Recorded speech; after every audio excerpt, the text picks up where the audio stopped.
Jail জুলুমের ভয় দেখাবেন না। আল্লাহর মেহেরবানিতে এগুলোকে কোনো পাত্তাই দেই না। ফাঁসির ভয় দেখাবেন না। ফাঁসির রশি যদি জাতির মুক্তির জন্য প্রয়োজন হয়, ফুলের মালা হিসাবে কবুল করে নেব। ফাঁসির তক্তার উপর দাঁড়িয়ে বুক কাঁপবে না, ঠোঁট কাঁপবে না, বিজয়ের জয়ধ্বনি শুনিয়ে যাব ইনশাআল্লাহ। সম্মানিত বন্ধুগণ, গ্যাসের দাম কখন বাড়ানো হয়? বাড়ানোর আগে গ্যাস কমায় দেওয়া হয়। সমাজে সংকট সৃষ্টি করা হয়, জনগণ অতিষ্ঠ হয়ে উঠে। এই ফাঁকে গ্যাসের দাম বাড়াইয়া বলে, জনগণ বলে যাক বাবা, দাম বাড়লে পাইয়া তো গেছি। এটা ফ্যাসিবাদী প্র্যাকটিস। যদি দাম বাড়ানোর আগে সংকট সৃষ্টি হয়, আর সংকট সৃষ্টি হওয়ার কারণে যদি দাম বাড়ার পরে আবার সংকট দূর হয়ে যায়, তাহলে দাম না বাড়াইয়া সংকট দূর হয় না কেন? এটা জনগণের সাথে ধোঁকা, প্রতারণা।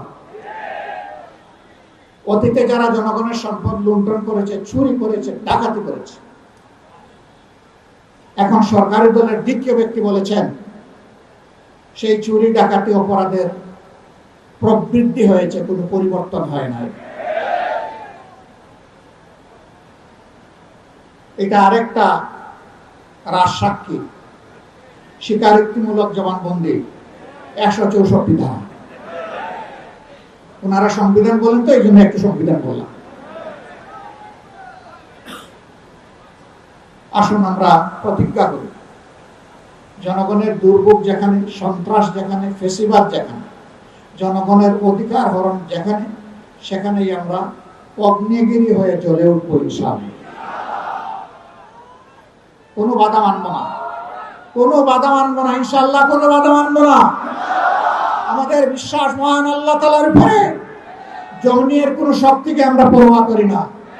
কোন আধিপত্যবাদের কাছে বাংলাদেশ আর মাথা নত করবে না। কোন শাসক গোষ্ঠী যদি মাথা নত করে, জনগণ তাদেরকে সমুচিত শিক্ষা দেবে।